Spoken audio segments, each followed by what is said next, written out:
So welcome everybody to what is potentially the most important webinar of the year that I've done. I was doing some calculations yesterday. Just a little story. And this, if my calculations are correct, this is my 400th and 423rd webinar of 2025. And it is the last.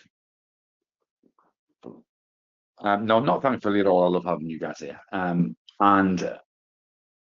I hope that during the course of the year, you found some things that have made your trading world a little better. I hope we've shared some stuff. You give me some banter. We've looked at markets. We've picked our jaws up off the floor on redemption day, and then enjoyed munching into the taco trades. And whether discretionary, hybrid, or automated trader, it's been a pleasure and a privilege to serve you over the last year. And the best way that I think I can finish that off is to look forward, is to look at things that you can put in place to take you to the next level. And that's what today's all about, hopefully. Many of the things you'll have heard before,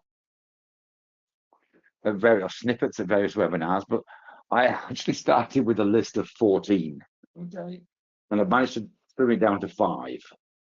So I didn't think you'd appreciate a 3-hour webinar to finish the year. So I will keep it, and it's allotted time. But as always, it is your webinar, so please, of course, make sure that you ask questions, you comment. If you want to have a look at some other stuff that I'm doing, we can do that too. Whatever you want, I'm here to serve. But most of all, I want for you not only to have a wonderfully healthy, happy, prosperous new year with lots of fun things going on in 2026, but I'd like you to trade a little better too. So whether you've smashed out of the ballpark or whether you've done, as most traders do, a little bit at times,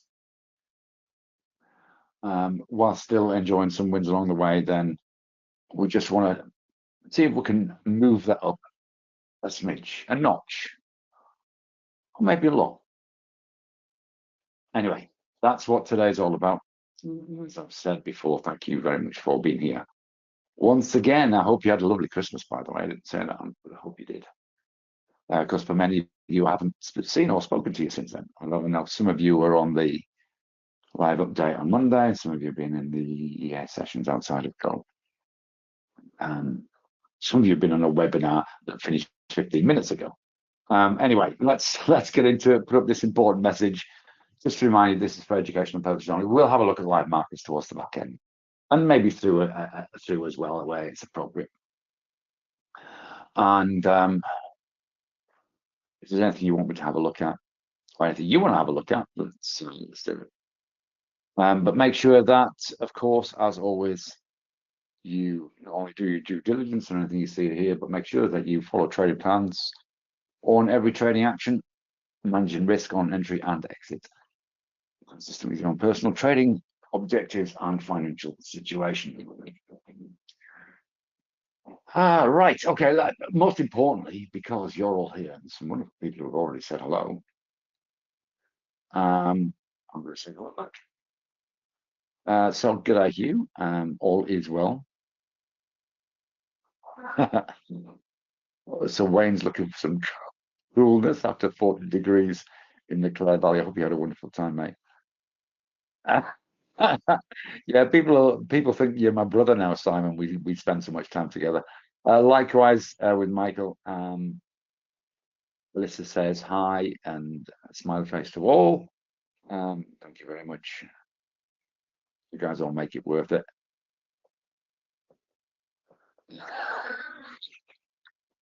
Yep, story time indeed. Hi, and hi, Neil. Good to see you. Wayne G. It's been wonderful to have you here, mate. Thanks for the heads up on the AV. Cheers, Rob and Michael, for your kind comments. Always a pleasure to serve. As I said last night on a webinar, I do this because I like to make a difference. That's why I teach and put so much effort and energy into it. I can make a little difference to somebody somewhere along the way through my mistakes, through my successes, through whatever it is, then that's what it's about. And that's what it's about. Right. Okay. Story finished. Well, not story finished, actually. Story just starting for 2026 for you guys, isn't it? So let's do it. Bottom line is you do have the power.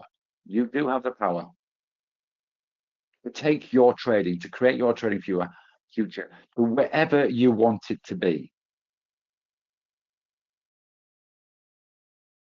This was an image from right back at the start of our EA journey, over 2 years ago now, which essentially is a bunch of reversal. And Go asked me to do, just to give you the heads up, Go asked me to do if you like, a beginner EA course for them, which I've done, and we are going to be using this model as a start point, or a sort of toned down model of it's the one that you guys in the EA course use. But if the image potential of this is that if you can pick the right entries based on price action, with a little help from some confluence factors, and exit at the right time, as you see here and here and here and here, that you can do that. You can really do that. The problem is that A, most people don't believe they can, and secondly, if they do believe they can, they don't put the right things in place to do it. So all you need to do, because this is not going to come through to you by, I didn't ask them, do you want a nice mic? Do you want a sort of nurturing mic? Or do you want to tell it how it is? Beat my sort of fists on the desk as I talk. What sort of mic do you want today? But you do need to do some work to harness that power. It doesn't come through osmosis or the force or some of the supernatural power. This is a diagram that many of you who have worked with me for some time are familiar with. And interestingly, I resurrected it over the last couple of weeks to decide how I was going to teach and what I was going, the angles that I was going to take over the next 12 months as an educator. But this still appeared very relevant. There's a slight twist in the tale, as those of you who were on a webinar session last night will have heard. But the bottom line is we all see the same markets and we get our outcomes from what our response is to those. Now, the great thing about this is that these three things are in our control. So we can learn to interpret markets, that's market IQ.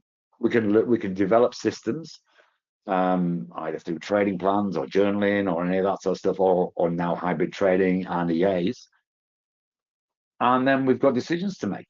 And not only, again, from a discretionary point of view, it's decision to stay in once you're in a trade, to half get out or to fully get out. I'm doing some work at the moment on probability. I'll just quickly show you because it's really interesting. So this is our latest hybrid traders thing, if I can find it. I'll just show you what this is going to look like. So this is a probability indicator. There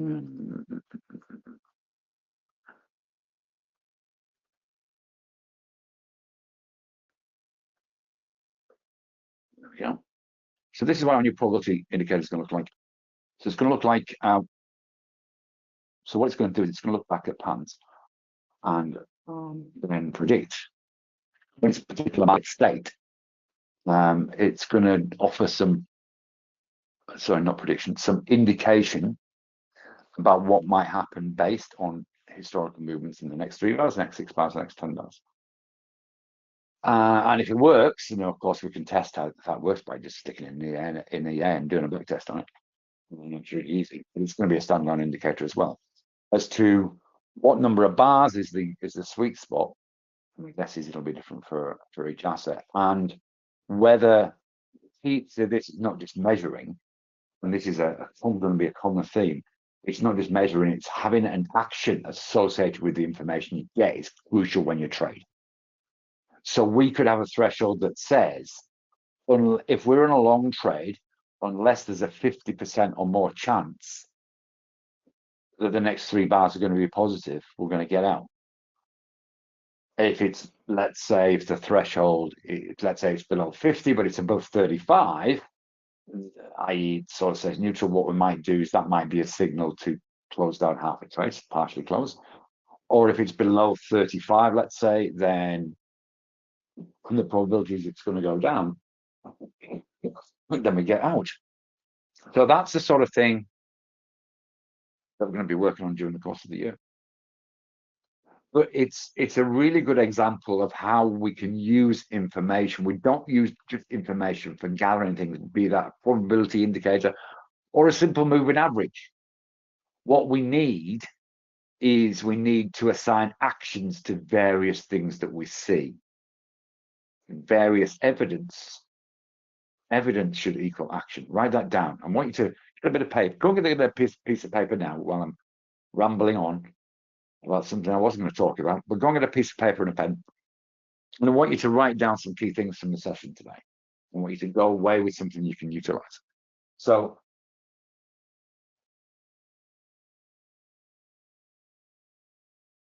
first one, if you've got a pen and paper handy, evidence should equal action. Evidence may equal inaction, but then you could argue that inaction is actually action of a type. So anyway, I just thought I'd show you that because it's sort of interesting. What do you think about that? A probability indicator about what's going to happen. So this is not to do with entry probability. We've got another indicator that does that.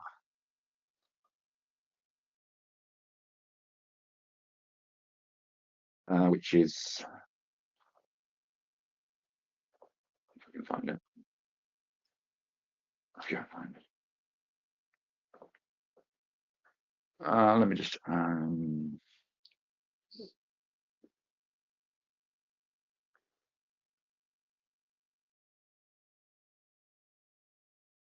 here's another indicator that does this for entry. So this is on 3Bs, and I talked about this about 3 or 4 webinars ago. So the evidence is that if you've got volatility, velocity, and volume matching, then that's a good set of criteria for a trade. So if we're looking at a long trade, what we might use is the green histograms that are composite score of the 3Bs, and say, yeah, it's okay to get in. Or yes, it's okay to come in at double position size. Maybe 1.5% rather than 1%. If it's orange, you might do 1%. If it's red, you might decide that's a no entry. Various things like that. So evidence has got to equal action. So when you're doing your trading plans, you need to do your entry tick, tick, tick. You can do something with it all have to be ticked, and you can stick to that. Exit exactly the same. Again, this is going to be part of the probability stuff. So this is probability on entries to some degree. Anyway, deviation. I hope that was good. Right. Let me go back to our original slide. So here's the great news. If the outcomes are created by these 3 internal responses, internal means they're to do with you, then the great news is logically you're in control of the results you achieve. Be those good, bad, or ugly.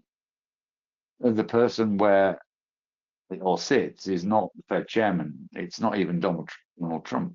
Although he's got a lot to answer for this year. You are in control of your results.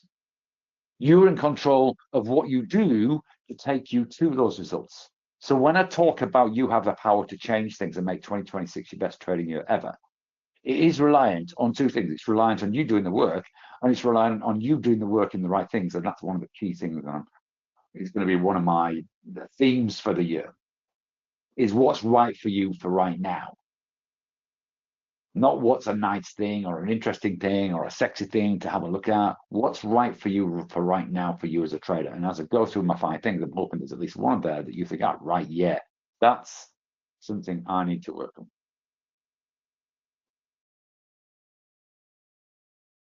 So it's all about doing the right thing.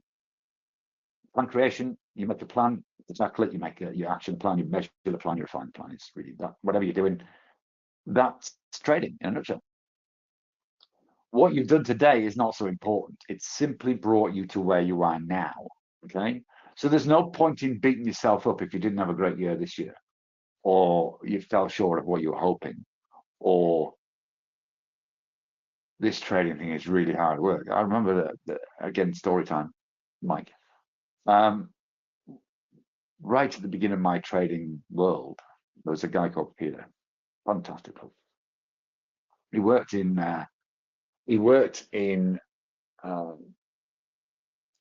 London in the stock exchange, or one of the broke houses, sorry. And he sat me down once and said I should try calls, some stocks and some calls. And he said, Mike, trading is the hardest way to earn easy money. And that sort of stuck with me as a concept. You write that down as well. But one of the hardest things is to let stuff go, is to treat anything that didn't go well or any mistakes you made, not as failure, but as feedback. Okay, it's feedback that you need to do some work on something. So what's really, really important is not what you've done. What's really important is what you do next. So as we work through something we're going to talk about today, we're going to talk about that. So what's the alternative? If you don't decide to do, if we decide to do nothing, let's make it personal. What's your alternative? So you could choose to do something, or you can choose to do nothing. Because that's the alternative. That's the choice you make. So I want you to, in the questions box, I know it might sound a bit touchy-feely, a bit arty, and a bit educationally, but I want you to type in the chat box, are you going to do something or are you going to do nothing? Or are you going to commit or not commit? Good on you for participating, by the way, guys. Thank you. It makes me feel less alone. So let's start going through. Oh, there's lots of commitment going on. Good work. Okay, so let's start going through our. I just want to make sure I think it's still working on YouTube.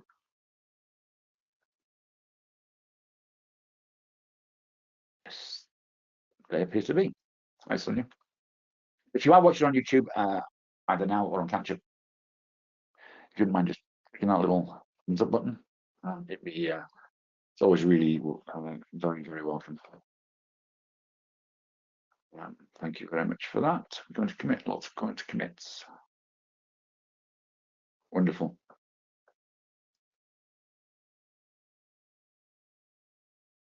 Cheers, man.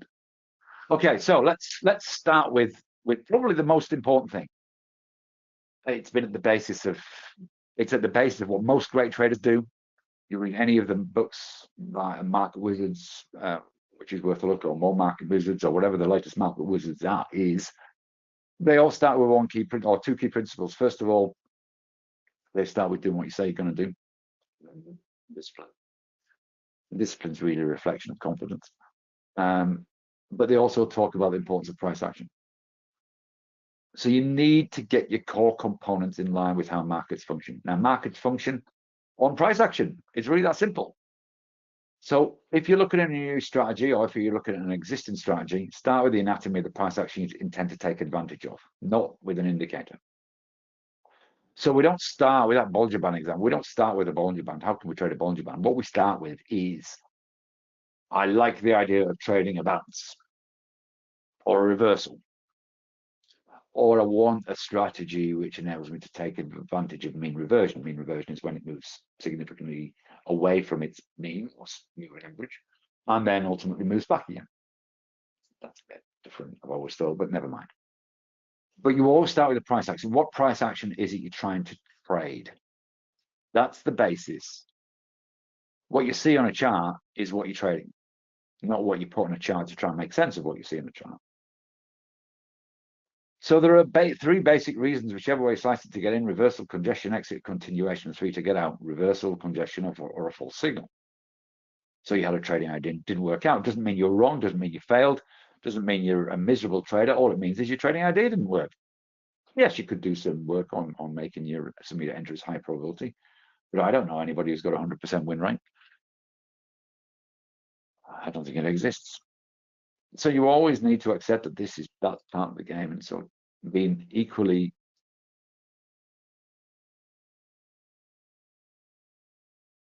cognizant of it being a reason to get out is really important. Because as soon as you move from that to a state where I think it might recover, You're not really thinking it might recover, you're hoping it might recover. Second thing is candle relationships and structure important. This is part of every year that we've developed. Is it higher than the last candle? Is it closing the top half? Is the body larger than the wicks? We've got pin bar strategies. How does it relate to previous candles? We talked a lot at some sessions about market structure this year on a few occasions. Looking at key levels, looking at proximity. All of these things are really, really important. And then you add things like participation or volume. You add things like velocity. You add things like volatility. You start to look at the nature of different solutions. So I remember during the course of the year, I just did a little work on looking at if I took away the close in the top half. I should have been top half, not top third. Sorry, I mean, it's typical. The top third was equally as impressive. So if we said you only enter a long trade if it's in the top 65 to over 65% of the candle range. So let me just, for those of you who are not clear, let me just say. So if we were thinking, let's put on something that's interesting to have a look at right now.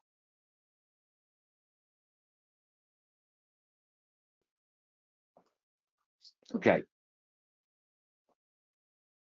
So let's say we've got a breakout here. We should use the scanner, shouldn't we? Choose the scanner. This is just great. Let's click on Qantas. Okay, we've got Qantas here. The scanner, as sort of said, and it took me about 3 seconds. Let me see how many I can do in 20 seconds. The setups. So the Qantas. So WGX. That's nearly a setup. Just a little bit of a pullback, but recovered quite well. Let's do CBA. Nice reversal, potential key level coming up. We put it for tackles. It's breached the 208. It's breached this level 3. What else is looking good? Let's look at RMD as a short. Oh yes, the breakout on a short. RMD. Taking back a bit. Yeah, I like this level. You can see, even though it's continued to drop, it's now at key level. So if it drops below this, we're good. And let's see if we can do our 5 and 30 seconds. Let's look for one that's got lots of green or lots of red.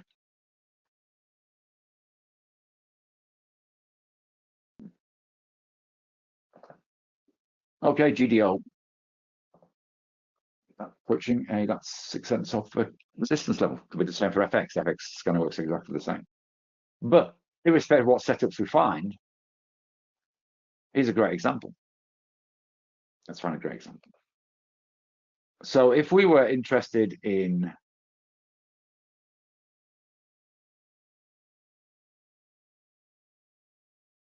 this is why market structure is so important. There's the low of that wick. So where's it going to stop? It's going to stop there, isn't it? And then it's how it's going to go on and on. It's there. And now it's going down to there. Why is it going down to there? It's going down to there because of this market structure. Anyway, so let's take this short, this reversal here. That short is made even more compelling. This is a 5-wick reversal as well, a very strong signal. This short is made all the more compelling because it's closed in the bottom 15%, I guess, of this candle range, closed really near the bottom of it. If we look here, let's go back a little bit.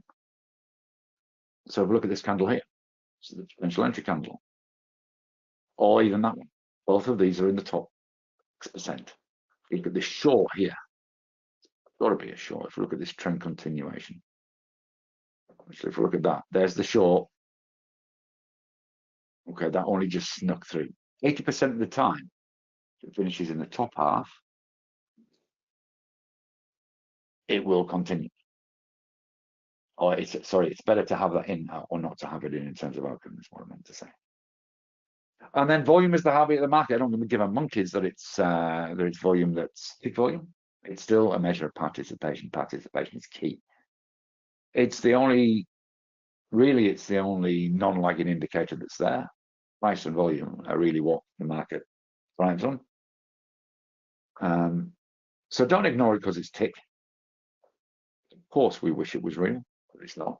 And it can't be with FX or CFDs. Still on slide one. Oh my God. Oh, that's okay. Let's just flick back through the charts. Yeah. Okay, here are our opportunities. There we go. Sorry about that. Okay, there's one. An opportunity IGO, maybe. Yeah. Just a little pause there. Great to go again. A Qantas we can look at. There's Qantas coming up to a key level. This is how good is this scanner? And then you should be able to see it now. It makes it even better, doesn't it? Rather than it just being a radio thing. It actually makes it better if you can see what I'm talking about. And WGX we mentioned as well. That's just a little problem. That again is potentially a setup. So there's 5 opportunities in 20 seconds. Okay. You're so welcome. I'm so sorry. Okay. So as I said, that was the key point of that. If you're looking for any potential move, you're looking for a close in the top X%. So if we're looking at, there's our candle. There's our short candle in the bottom X%. There's our breakout in the bottom X%. Imagine that short opportunity happens again and again and again. And as I said, volume is the heartbeat of the market. Increased volume makes a massive difference. It doesn't matter if it's tick or real. Talked a lot of bit on at least 2, if not 3 sessions about different ways of looking at strength of signal. I've no doubt now it contributes to outcomes. We've got a couple of things that we're working on now that are going to help that. The probability on entry is really what we're talking about, or decreased probability for exit, which is sort of referenced before. Probability is really key. So it's really the degree, if you want a definition, it's the degree of confidence or reliability that a particular trading signal provides regarding the anticipated market movement. So there's a few things we can do to look at that. We can use the 3 Vs. We can use other indicators or a combination of indicators. And again, I'll show you something in a moment if I can find it. But what we're doing is we're looking at how this may influence our decision making, to enter or not to enter. And as I've already intimated, at a deeper level, it could influence the size of a position, whether to add to an existing position, i.e. accumulate, or it can be an exit signal. So that's really the essence or the importance of looking at strength of signal. So as you're making your decisions about, is this a trade I want to get in, or is this not a trade I want to get into, then in both cases, you should be asking that question. Is that signal strong enough to merit me entering this trade?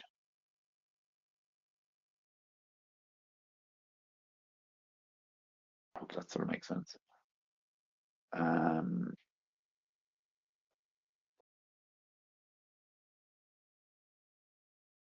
just trying to find one thing, maybe. Did promise to show you something.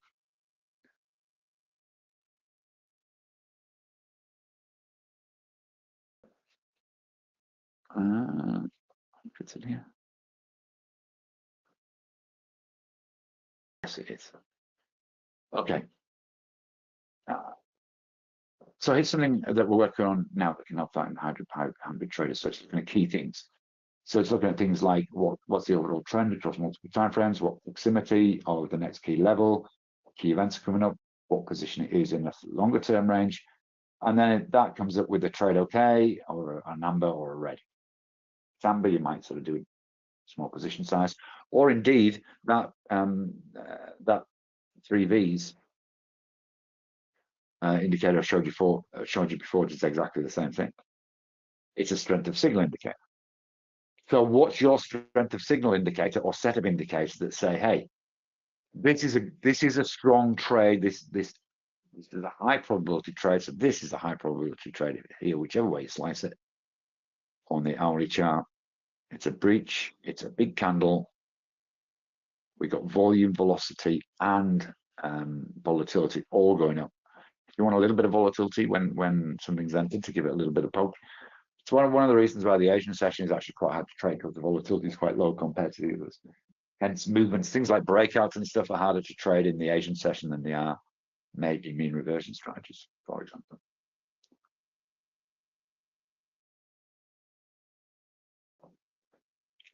By GB pound Aussie, you can handle that.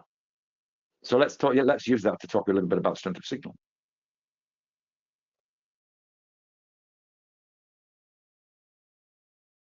So again, you would have a process for doing this. So if we look at GB pound Aussie, not sure what time frame you wanted.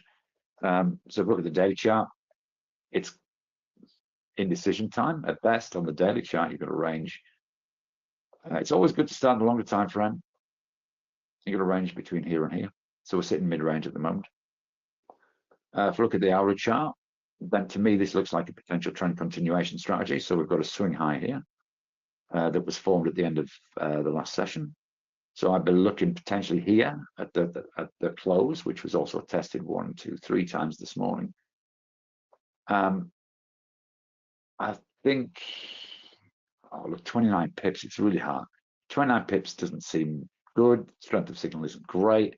If it does breach that level, which let's assume that that's the level to get into, is a great example of why proximity might be a problem. That's going to be the next level. So what a lot of traders would do is say, oh, it's okay. There's the next resistance. That's where it's going to go up to. Nonsense.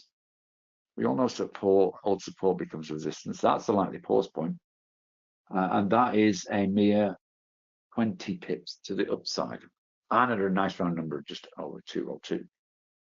So a 15-minute chart. So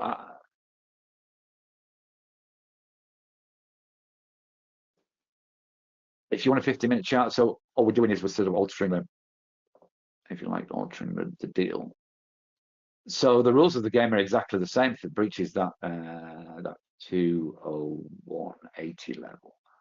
If you want a short-term trading, again, we've got a short-term trade here, which does suggest on the 15-minute chart that it might be worth a nudge. It is 20 pips, 22 maybe pips once you've got clearance of that level. So maybe on a 15-minute chart, it's interesting. Now, the advantage of this, of course, is that on longer time frames, it's in obvious. Actually, is it an obvious uptrend?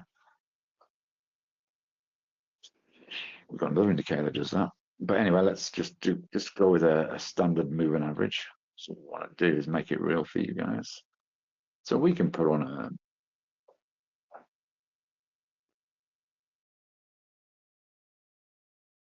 so the problem is here, you're battling against the trend. It is over the 50 now, but the 50 is pointing out. 50 is looking pretty neutral. You change that to a 20, you'll have to knock these notifications off. If you change that to a 20, yeah, there's a little bit of tilt up. You could put another one on there. Maybe there's a MA cross coming along. To suggest trend is changing.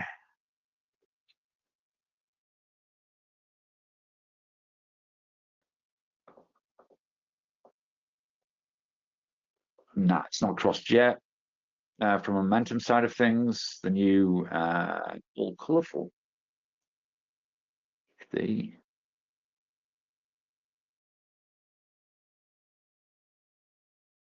I can't remember what I even called it.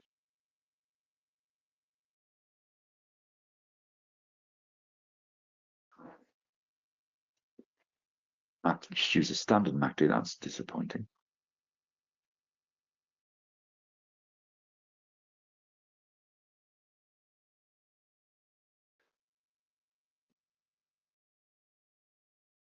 Okay, we'll just put a standard MACD on it. That's disappointing indeed.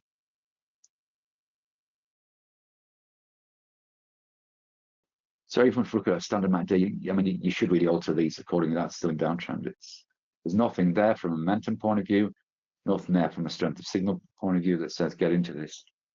You're potentially trading against the trend, or it's moving into a sideways. So I don't like it. I think there's better. So that's how I would view that. Does that sort of make sense, Stephen? Does that sort of meet what you were thinking in terms of me having a look? So, okay, the price action is always the key thing. Is always the number one. It reflects sentiment in the now. So candle structure we've talked about before. Comparison against previous price action, so-called market structure, includes a comparison across timeframes, which is really important. And as I've said, the proximity of pause points is really, really important. Excuse me. Think of it this way. Let me just take a drink. Think of it this way.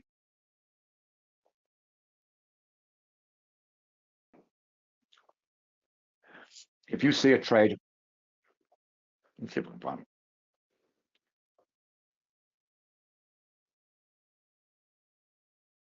Let's have a look at gold. I'm going to look at gold for a little while. In terms of a few hours, yeah, I thought it had. So it got really belted last night, but profit taken on the back of this. So essentially give up most of the close rally. Okay. But here we are. So, okay, so we've got two potential trades. We've got a gold 30-minute here that's had that big drop. Now it looks as though it's gone beyond the profit taking of short positions and potentially setting up for a trend continuation or a mean reversion or whatever you want to call it. Let's just stick it. I guess it's Bollinger Bands would probably be good to slap on this. Yeah, there you go. Okay. Bring a nice trader outside the Bollinger Bands, inside. A bit of a slow burn. But whichever way you slice it, it looks good if we breaches 43.79. The upside, because it was a straight down move, because the last time it was in this range, it was a straight up move, is actually not insignificant. So we're looking for essentially 100 and no, looking for an potential $80 move. No, this isn't good today. $70 move. Now for the ATR is 18. That's about 4 ATR. Yeah. And if we look at, say, Bitcoin flat.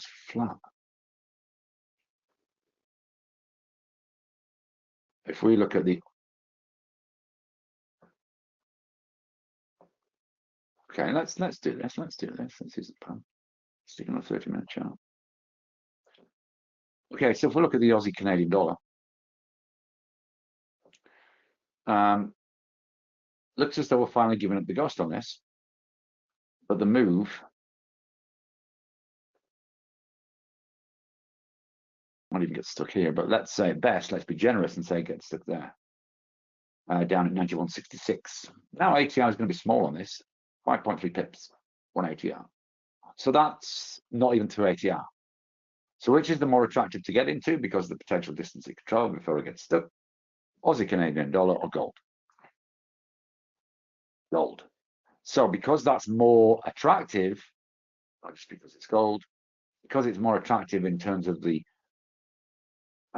upside potential until the next key level, then that attracts people in. The other thing, of course, with gold, don't know whether you saw this. If we look at the 5-minute chart, 15-minute chart, 30-minute, hourly, or hourly, what do you notice?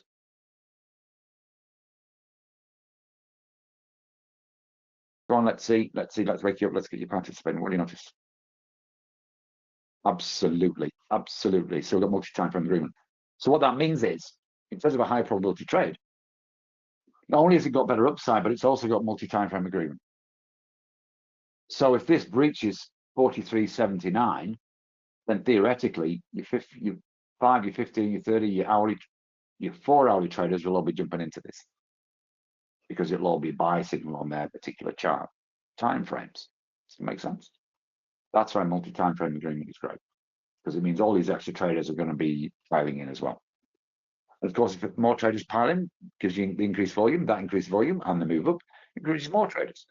That changing momentum and increasing momentum attracts more traders. And all of a sudden, you've got traders piling in until the poor buggers here get in around about this 44.30, 44.40 level, just prior to it reversing and come back down again a little bit. That's the way it works. And that's why you go look at both components of strength of signal. Change of risk is another story for another day. So as I said, price action, then volume, and then indicator confluence. Even though it's lagging, summary of market action is useful. It's useful in terms of context. It's useful to sort of give you, although you could see there, I didn't use any indicators at all when I was trying to make that assessment. It was primarily price action and market structure. You can make most of your decisions about what's happening to the market with that. And for those of you who were on last week's AI course, I hope you're still picking your jaws up off the floor after you saw what I did. If you didn't, go and watch the recording. And the logic is that ultimately where you should be moving is you can have a series of ticks, but ultimately a strength of signal score can be used to make entry decisions, accumulation, and exit decisions, which is what essentially the indicator does that.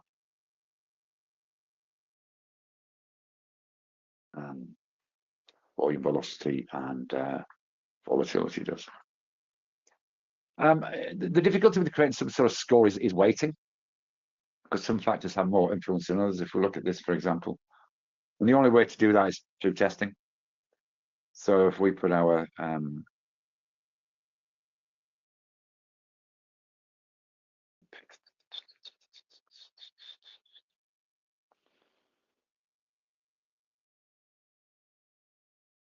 if we put this on, you'll see that the volatility, the volatility weight is 40%, 30% volume, 30%.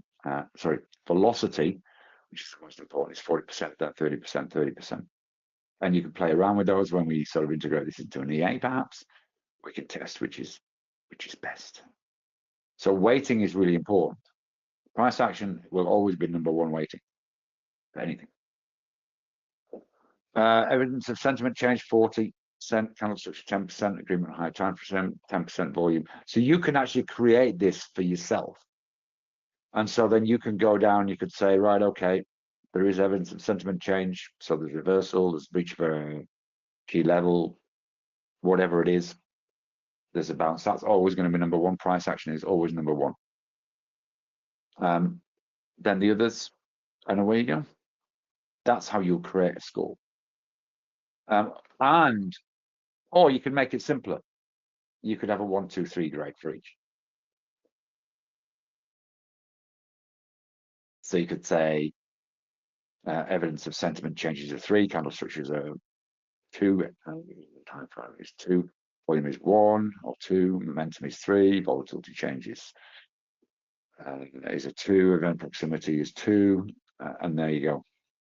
And then, of course, what's always important, I made this point earlier, is whether you're looking at probabilities, whether you're looking at strength of signal scores, whether you're looking at anything that relates to action, you need to have an allocation of score to trading action.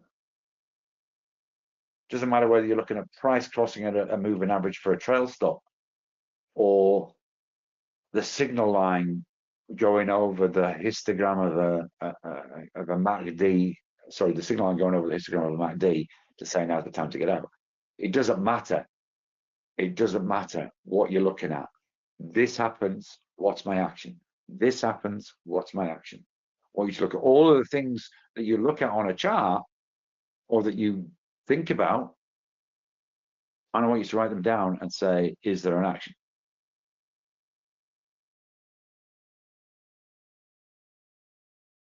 Let's have a quick talk about trail stops. There's no doubt about it, but there's 3 key things. First of all, to use a platform or a non-platform trail stop. Platform trail stops are a little limited.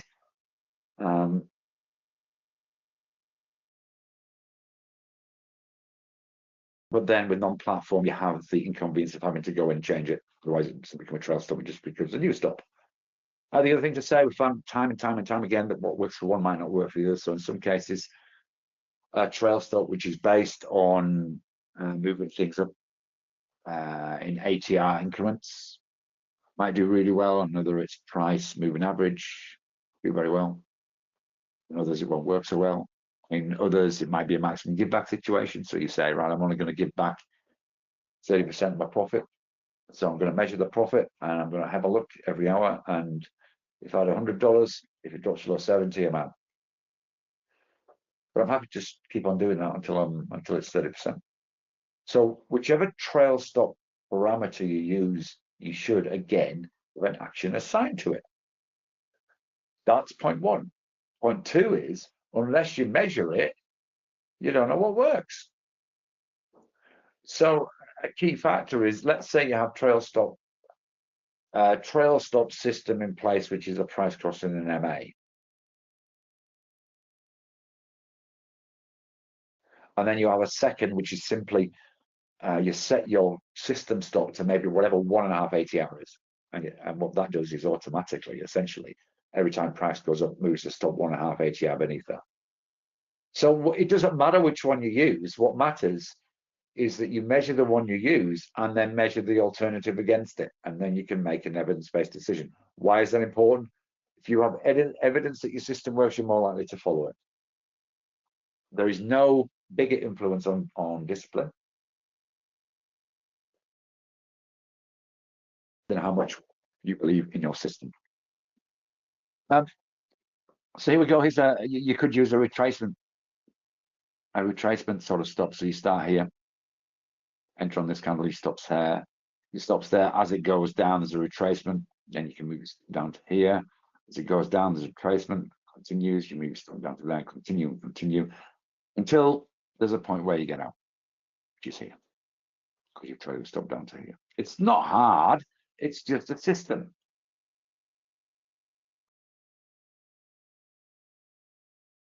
So there's another couple of other things that we could look at, is that trail stop approaches tend to be standardized and don't reflect changes in the velocity of a price. And I'll just show you an example of that in a moment. So here's just something for you to have a look at. So let me remove most of the stuff off this chart. Okay. So let's say, so this is a 20 and a 10 moving average on here. Okay, and let's say we got into this trend on a breakout here, and of course it meets our candle specification that we talked about before. You might wait till that one till it's breached that wick and breach that wick high, but also, of course, it's not till the next candle we get increased volume as well. So that might be the candle we actually get in on. And so what we might do is we might use our 20 EMA. We're going to use a close beneath our moving averages, okay? So we might use our 20 EMA as a stop.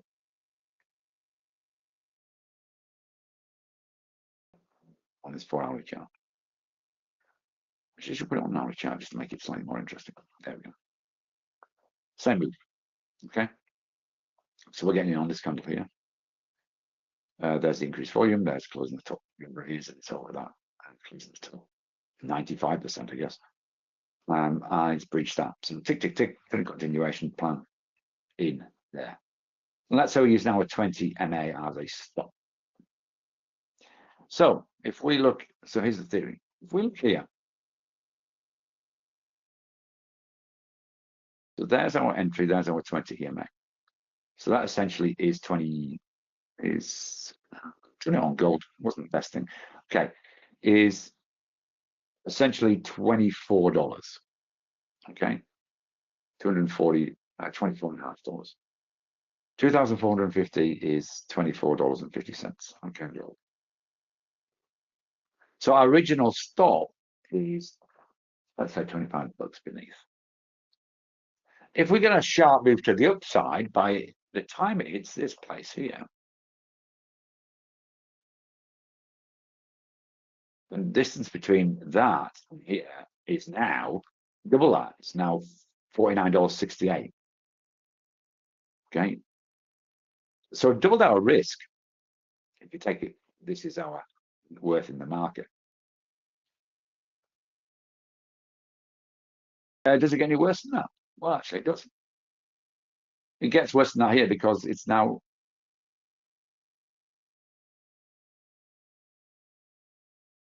What did I say it was?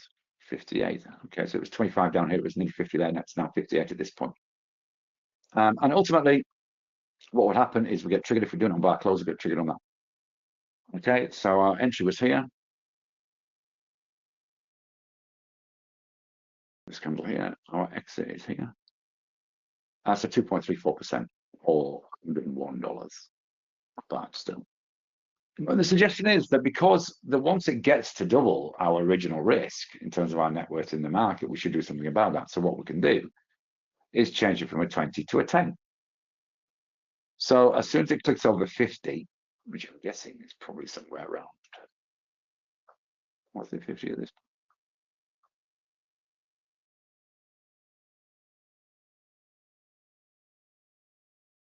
Yes, it was.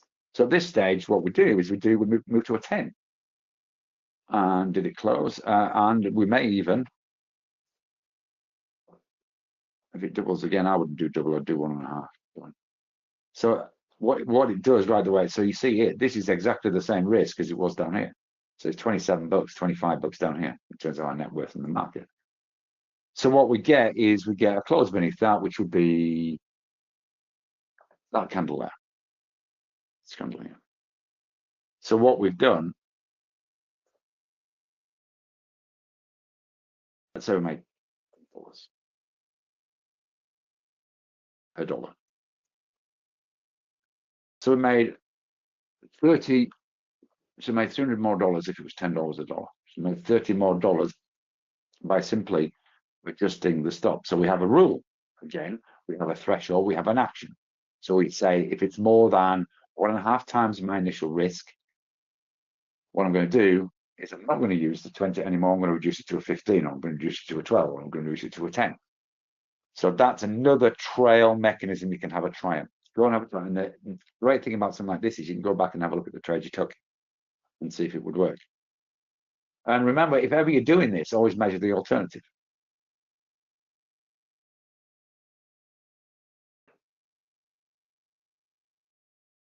So here's an example.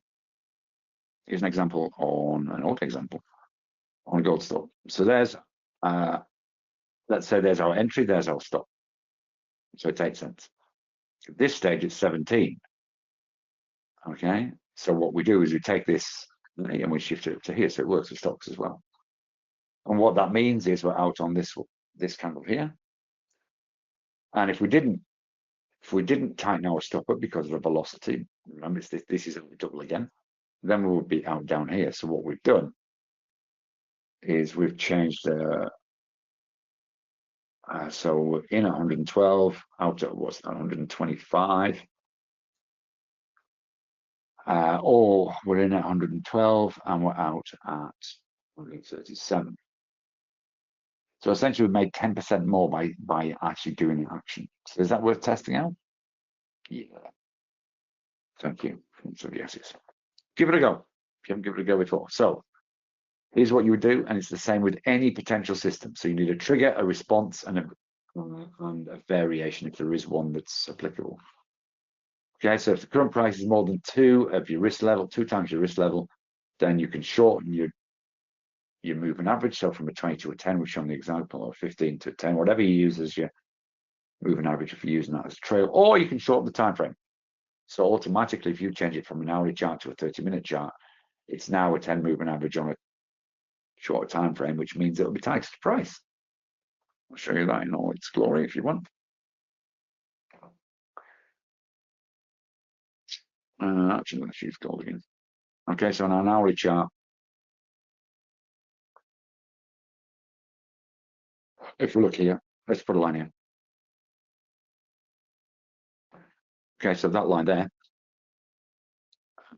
the difference was from top to 20. The difference was $48. Okay, if we go to a 30-minute chart,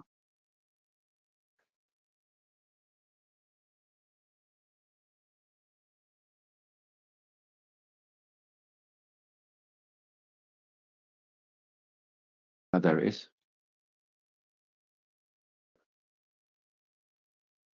Where is it? There it is. We've got to a 30-minute chart. There's our 20. The difference on the shorter time frame is now down to 36. So essentially, you've taken away 30% of your risk by making it a shorter time frame. Cool. Okay, momentum grab. We've just developed a new EA around this. So if we look, and that's why I really like this. So it's exploiting the psychology of a trend. If you think about a trend, what you've got is you've got a period of initial enthusiasm. Sometimes that's false enthusiasm, and we get a fake out. But ultimately, once something starts to move, then we start to get people piling in. And ultimately, at some stage, when people start to drift out and then pile out. So if you can capture the middle portion of that trend, then you're potentially in a good place. So have a go at this. Oh, really should find.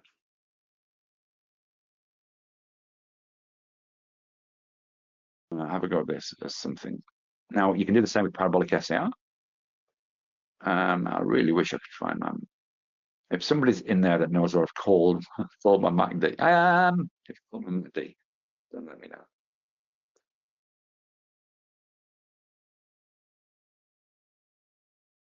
Wasn't a multi-MACD? What was a MACD plus? There she is. Okay, so this little thing here. Okay, so what I've done here.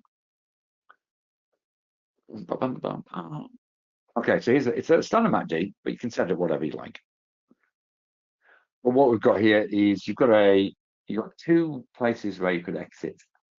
You could exit when, so as with most MetaTrader, it's a simple MACD. The only difference is it's colored the bars, depending on whether it's higher or lower than the last.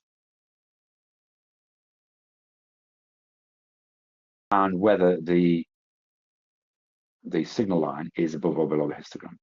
So generally speaking, if it's green, it suggests that momentum is increasing. You'll see a little orange bar there, which suggests that momentum is starting to struggle a bit because this histogram is not as high as the previous one. And then there's the all-important signal line. As soon as the signal line crosses the histogram, really that says it's done. So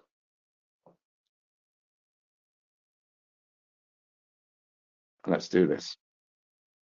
So let's say we entered the trade. This point here, that would be the logical entry point, wouldn't it? Somewhere on that. Increase volume, closing the top, exit the bar, green here. Woohoo. Okay, we're good to go. So our choices would be twofold. We could either get out when it's the amber bar.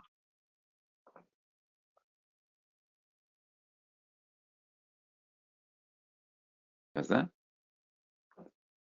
Or we can get out when it's the red bar. That should be at the end of that candle there.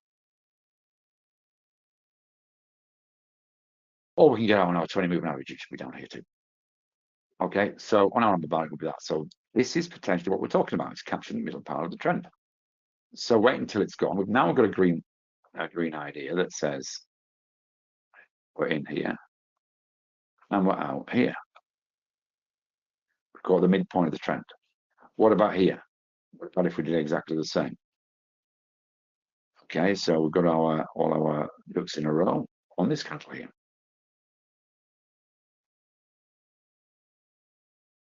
Proximity is questionable. Let's run with the NMH 20 rows. Okay, so yeah, nice little run up. But you can see here that this is where it started to flail. So we need to be out when it starts to do that. We don't want to wait.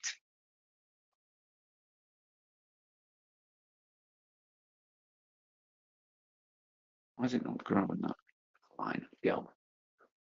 So this is when it's done, really, isn't it? We don't want to be out here, which is what we'd be at. We'd be out here if we use our moving average, if we use a 20 moving average trail. If we didn't use any trail, we'd be out here and give it all away. But if we want to catch this, so what we want to do is we want to try and catch this part of the trade and some of that too. But we're kind of happy to give a little bit away because we're always going to. So look at this again. So here's our entry.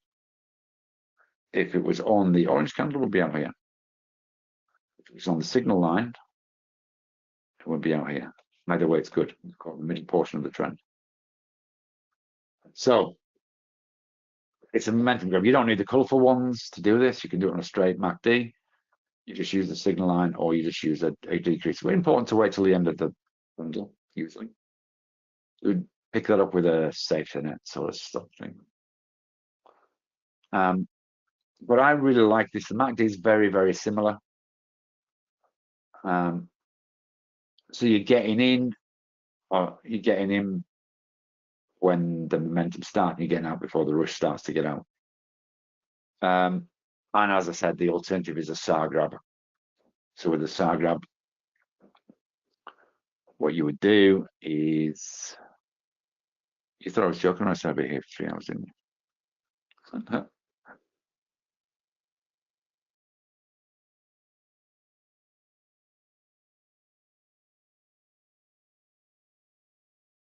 Okay, the way you'd work a SAR grab is very similar.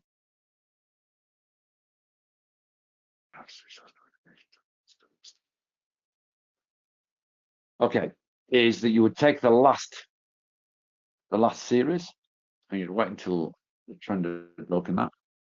Say, we've broken the last series, we're good to go now. You might do the top of it, you might do the bottom of it. Let's do the top of it. And then, so you're grabbing here, you're in here because it's reached the top of that, and then you'll get out when obviously it clicks over here. Likewise here, so if we get into that one actually. That'd be a bit late.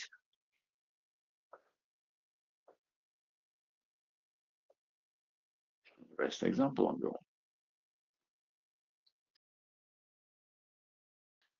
This would be a nice trade. Reach that, you get in there, and you wait until it's popped over. There it is. That's just been becoming irritating. We've got too many scanners open. Does that make sense? So that's a SAR grab, it's an alternative. So look for the previous series, use that, either the top and bottom of it as your signal, along with your price action, which is the major thing, of course. In this case, probably this candle. And then you just wait for the SAR to pop over the other side, which suggests the trend is done. Nice run. The only issue with SAR is that quite often you'll get lots of flick rounds when the market's in sideways trend, but you're going to have other things too. Because there's no way, unless you're bonkers, you get in, even if a SAR says get in, unless it's broken that level, there's every chance you could get caught on that candle. Every chance. But it does look like a data candle, to be fair.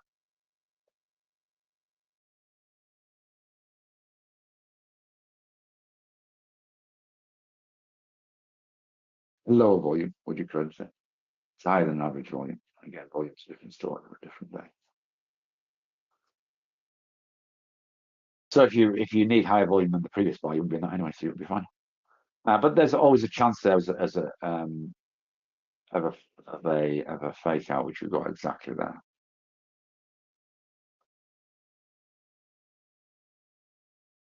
Okay.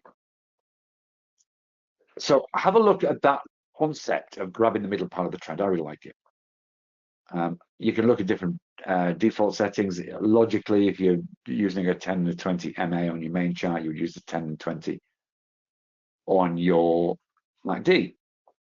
Otherwise, it's not congruent. So you could look at a signal line touch. So here, there's a touch.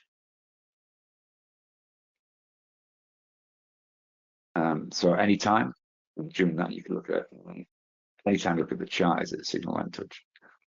Or rather than across. So if it does touch intra bar, is that an out, or are you waiting for the end of every bar? That's what that essentially means. And the final thing I want to talk about is really important, and it's something that I've probably not addressed as I should. With the EA group, but which is part of the agenda now, is scaling. So what we tend to do is, if we have a good time with our account, we're having some trades that are going our way. There's essentially two ways of scaling. We can scale by saying, oh, we're going to scale because we're doing okay, and we're going to scale by increasing risk, or we're going to scale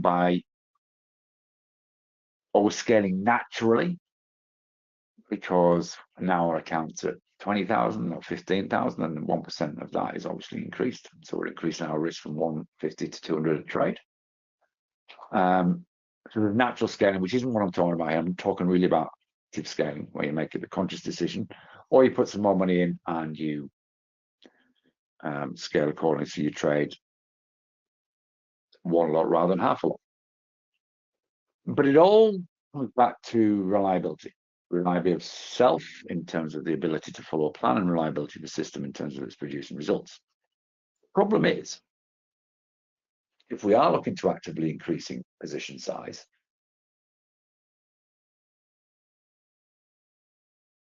through reliable trading approaches, and actively doing it rather than passive, as I've just talked about, then how do we do it? How do we do it? Do we just say, look, we're 6% up this year, that's room enough, that means we're doing okay, therefore we'll do an increase in lot size? But we need to get more scientific than that if you want to optimize this, if you want to make it as good as it can be in 2026. You need to have some instructions. You need to have a system that includes the when and the by how much. The problem is, of course, is that most traders don't even know whether their results are reliable or not with any certainty, or have a process. So not only do they know of a system for scaling, they just do it again and a win.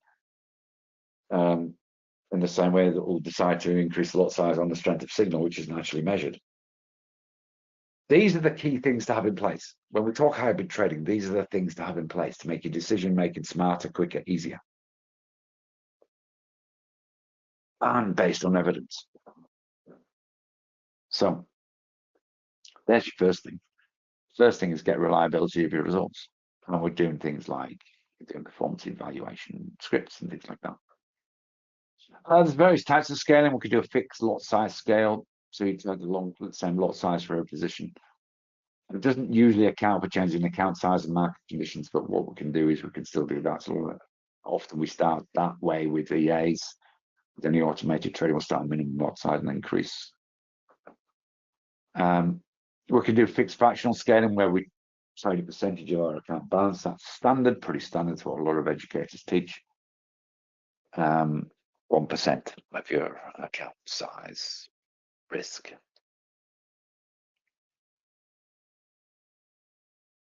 The way you do that, let's say you're 1% risk, then you work out where you're placing your stop, you work out the difference between entry and stop, and then adjust your position size so it stays at 1%. Good risk calculators to do that. Or you've got what I call selective strategy scaling. This has got to be the best. So we're not talking about a whole portfolio scaling, and this is the mistake that often people make. So let's say you have 3 strategies. You have a breakout strategy, you have a trend continuation strategy, and you have a reversal strategy. When you do if you look at your whole portfolio, let's say you look at your whole portfolio and you've done 20% this year, 15% this year. Well, that's all very well and good and fine and dandy. So we go ahead and scale. But it doesn't work out quite the way we thought it would. Usually the key reason for that is because our strategies are behaved differently. That 15% or 20% increase has been primarily due to one strategy. It could be that your breakout strategy has given you 30% of your profit. Your trend continuation strategy, I can't even remember, trend continuation strategy has given you 50% of your profit. Actually, that make it 55% of profit, and your reversal has only given you 15% of profit. What does that suggest you do? It suggests, obviously, you scale the strategy that's outperformed the trend continuation. You might increase the breakout a little bit, but you're certainly not going to increase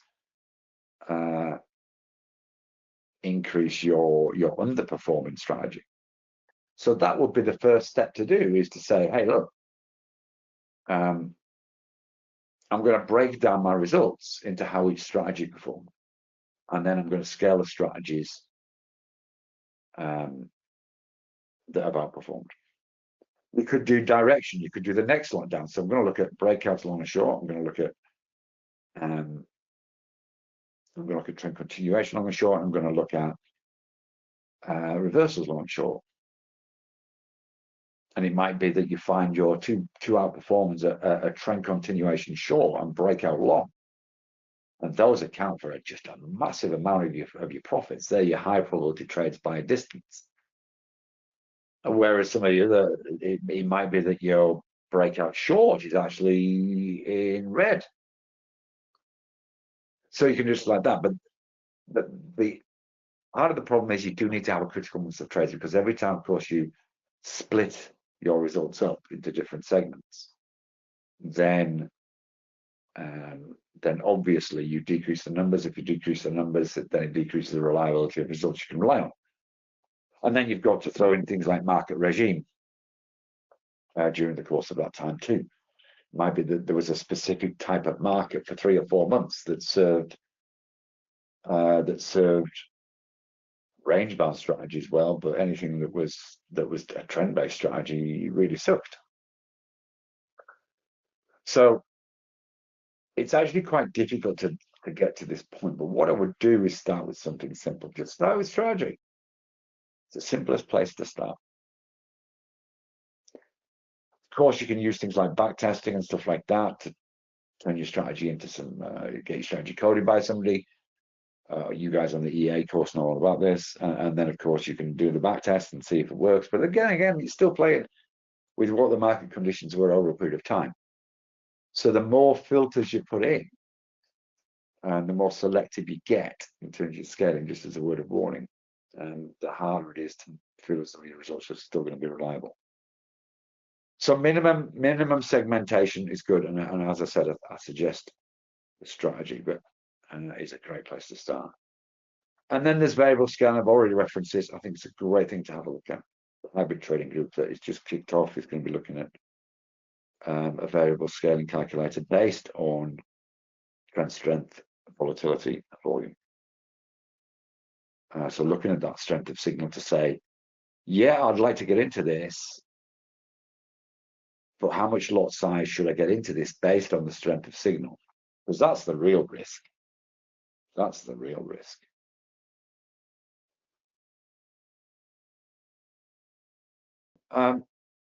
So in terms of what does it look like in terms of reliability when you start to scale?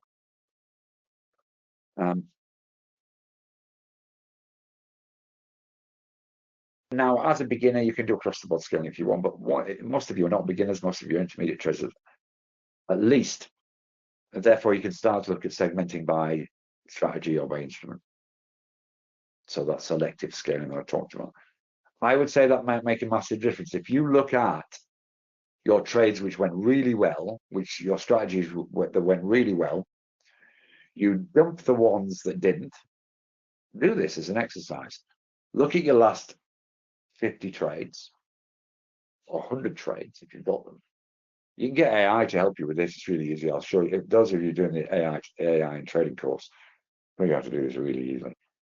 But you look at your last results, as long as you've got you can identify the strategy you used. Then you can get somebody to do the calculations for you. And if you've got a couple that are doing okay and a couple that aren't, then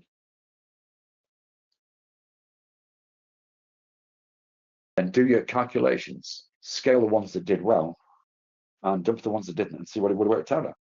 I think you'd be surprised at your results. You combine that with testing a trail stop strategy alternative to what you're using now, and I think your jaw might hit the floor in terms of what that could mean to you. Give it a try, or you could do nothing. That's your choice, isn't it? Of course.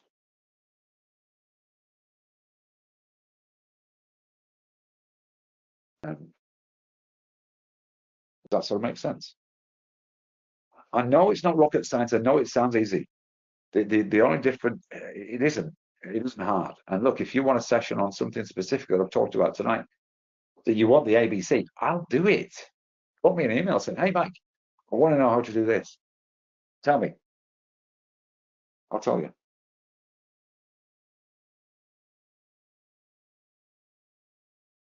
Does that sound like a reasonable? If you can commit to actually putting that sort of stuff into practice, then I'll commit to, as much as I can, I'll commit to put some things in place that are going to help you along the way.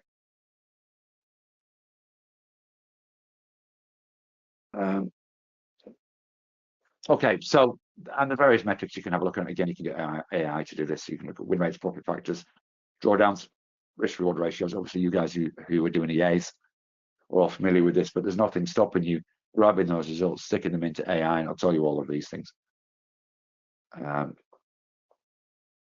You're welcome, Wayne.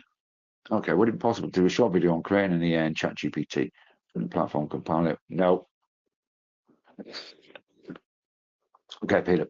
So, first of all, ChatGPT is not very good at coding.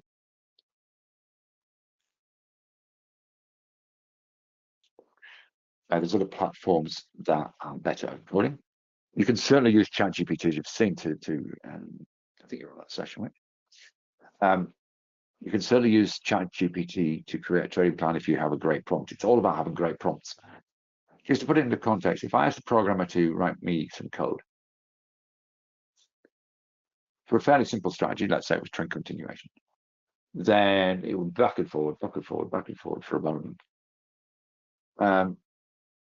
To use AI for writing code, you need specific platforms and you need a specific set of prompts that are going to do it. And you need a bit of patience and you need to know when it's doing okay and when it's not doing okay. We're on an AI to EA course specifically for this purpose. But it would take me probably about 3 to 4 hours to get to a stage, even with a platform that codes well, even with a gazillion hours experience working with AI and getting it to code. You're still talking 3 to 4 hours minimum.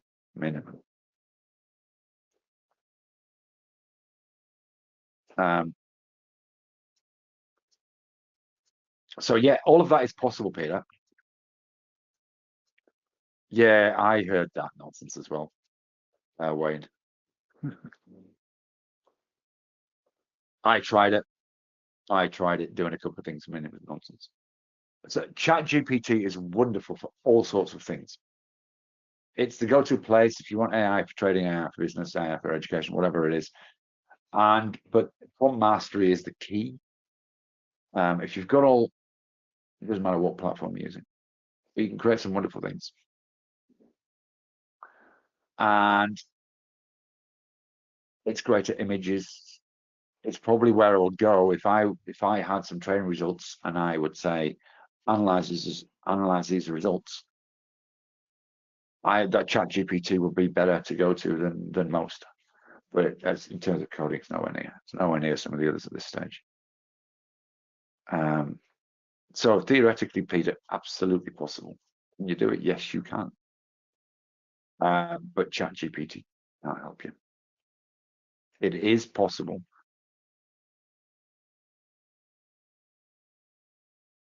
To do that. There's just a process and some learning to do. You need to understand a little bit about coding, not a lot, but you need to understand about structure so you can tell when something's wrong. You need to know how to problem solve and all that sort of stuff. Drop me a line with your. No, you already emailed. But certainly looking at things like hybrid trading, where you get things to help you with your decision making quicker, easier, better, some of the things I've showed you tonight, or looking at, or even entry only EAs, exit only EAs, the exit only EA we got, which is really cool. Let's show you the sorts of things you can do with MT5. I don't think I showed you this before, did I? There's a scanner. Wing on through. There's another scanner, that's an FX scanner. Does it work? Yeah. Look at Euroswissy. It is looking like a short. It is looking like a short. See, it's setting up for a short. How good is that? Took me 3 seconds to find a short opportunity. Using the scanner. Yeah. Can't see where to put it. Anyway. But you've got an exit only if you want as well. So there's nothing wrong with having as part of your criteria to look at some degree of automation. As I said, going to run a mini course on using EAs. That's me to do some videos for them on that, which will give you a taster, essentially. Right, key considerations by how much. Small increments are good whenever you're scaling. The big numbers are difficult to deal with. One of the things I often suggest is a ghost account, which is a demo. You trade exactly the same trades, if you're used to $50 being your profit and $20 being your loss, and all of a sudden it's 200 is your profit and 100 is your loss, then all of a sudden those big numbers start to become very uncomfortable very quickly. You start to intervene. Oh my God, it's $120 profit. Let's take it off the table. When actually, pro rata, you're taking it off earlier than you would have been just simply doing it because you're scared of price and giving it all away. So do a ghost account, get used to the bigger numbers. It's really important from a psychological point of view. And it creates the right motivation to move as well, instead of procrastinating about, oh, should I increase my lot size on this, or my percentage risk on this strategy that's nailing it, that's got a 70% win rate, that's got a better average win, that's got an average loss. All you need to see is those numbers, and that often proves to be a good motivator to stop procrastinating and start to scale. Glad you've got the right system to do that.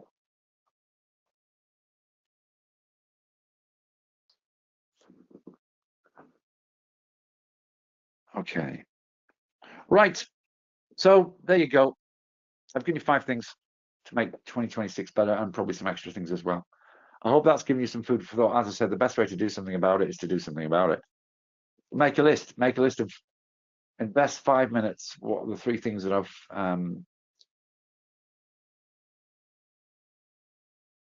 3 things I've heard today that either are confirmation of what I'm doing is okay, or I need to change right now if I'm going to make 2026 a better year. And then, of course, create a plan to put them into action. And finally, of course, it's not just about planning, it's about following through. Make the choice to create your trading future, and part of that choice is to do something.